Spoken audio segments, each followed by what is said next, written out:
What's up, Narwhals? In this video, I'm going to review the AOW Annotations expectations. You should have already watched the intro video that explains why we're doing this. If you have watched that, I'm going to take you step by step about how you would complete the annotation part of it. To complete the annotations, we basically have 3 steps. We are going to underline key information, we are going to summarize the most important ideas in the margin, and if we bump into any confusing ideas or concepts, we're going to circle them and we are going to define them. The first thing I want to point out is that this is something you do throughout the entire article. There are 6 sections that are starred on the screen, and I just want you to see that you should be doing each of these things, the underlining key information, summarizing, and circling confusion, in all 6 sections. You read the first one, you do all 3, and then you move on to the next section until you're done the entire article. By then, you should have some really good high quality annotations that are going to help you understand what you just read, identify things you didn't understand, and move on to the writing piece.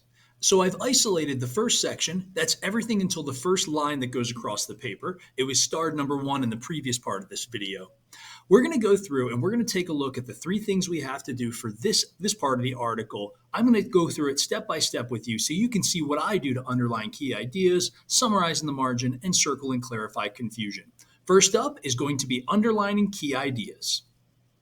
When underlining or highlighting is also okay, key ideas, we're looking for key facts, we're looking for relationships between cause effect, and we're looking for things that explain why things are happening. An easy way to identify this is by following 5WH. That's who, what, where, when, why, how. Those words are going to give you a good guide for things you should be looking for to underline. I got to tell you though, with this and with some of the other sections of the AOW, everyone's is going to look a little bit different. And that has a lot to do with our background information and how we approach this task. You need to try to identify the who, what, when, where, why, and how. Underline it, highlight it, but you don't want to do the entire thing.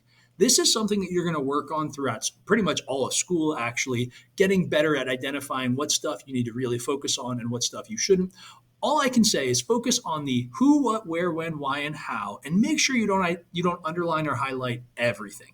If you've underlined or highlighted everything, well, that means you didn't really highlight or underline anything, because if it's all highlighted, you're not pointing out the key, most important stuff. So right now you can pause the video and I would like you to try on your own to identify the important who's, what's, where's, when's, why's, and how's. In the next part of the video, I'm going to show you what I did. So if you messed up anything, do not worry, you can just copy mine.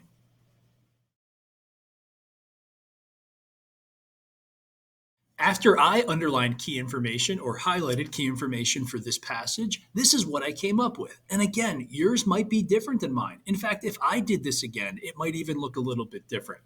This is not only about identifying the information, it's the process of you sitting and thinking and wondering, ooh, is that important? Is it not? Ooh, is that part important? Does it relate to the previous one or does it not? So it isn't just about the things that you highlighted. It's also the way that you immersed yourself and stared at and really thought about the text. So don't worry if yours doesn't look exactly like mine. The biggest boo-boo would be that if you highlighted everything. If you highlighted everything, again, it doesn't mean you highlighted anything, because you can't just highlight the important stuff if it's all highlighted or underlined. Okay, let's take a look at some of the things I did. So I have December 2004. That's an important date. That's why I did that. And it's followed up later in the sentence with Malindi in Kenya. That's an important location to the story. And it further persists with Africa. Those are all important locations. Next, I have something important that came that affected really everything that comes afterwards. Rain swept, and I jumped to hippopotamuses in the Indian Ocean, into the Indian Ocean. And unfortunately, one hippo survived, a baby weighing 600 pounds. The next one, I have an important action that sets up the rest of the article. It was brought to a wildlife sanctuary, which is defined by the author as a safe place where animals are cared for and protected. And I skipped to the hippo is named Owen for my highlights.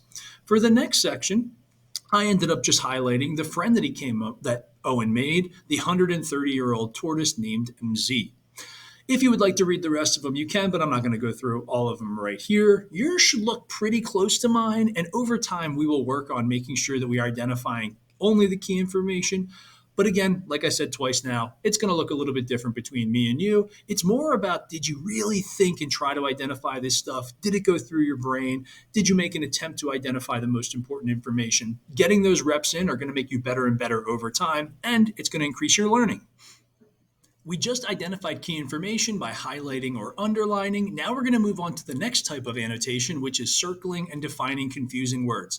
Guys, I'm being completely serious. I do this pretty much every time I pick up a newspaper or an article.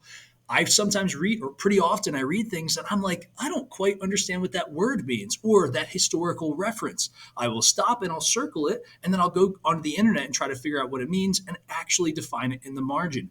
By doing that, I have learned new words and learned all kinds of different things.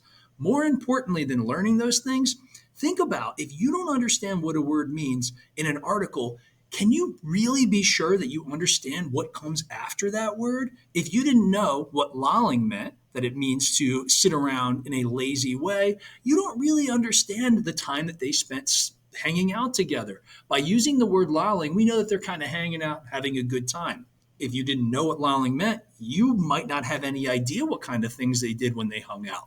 So when you go to identify these things, it's as simple as drawing a circle, drawing a line to the margin, and then going to your preferred dictionary. It could be Google. I suggest Longman's Dictionary of Contemporary English, and defining what it means.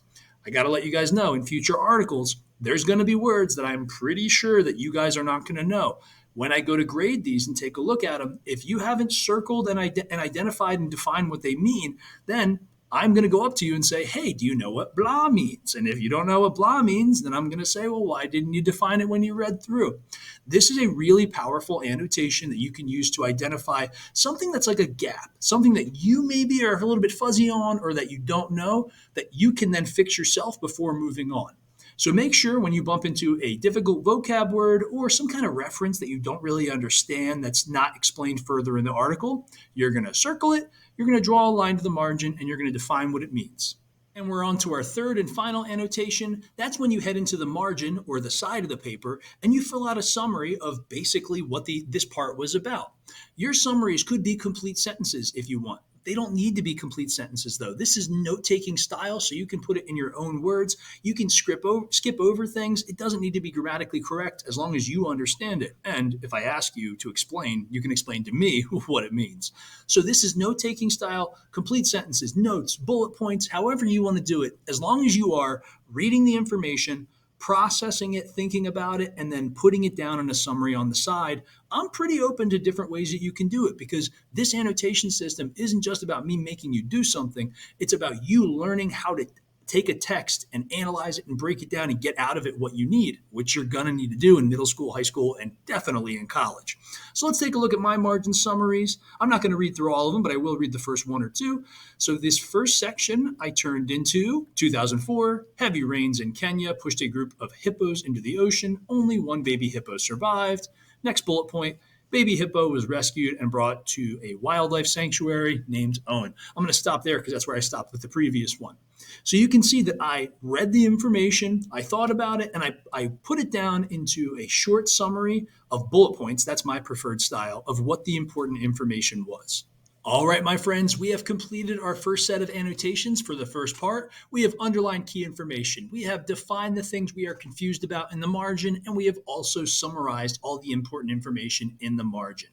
At this point, you can steal my answers for one if you're not quite done, but I want you to move past this first section and I want you to try to complete these on your own. Again, every single section should have underlining, margin clarification, and margin summaries. In the next part, I'm actually going to give you some of the answers for part two.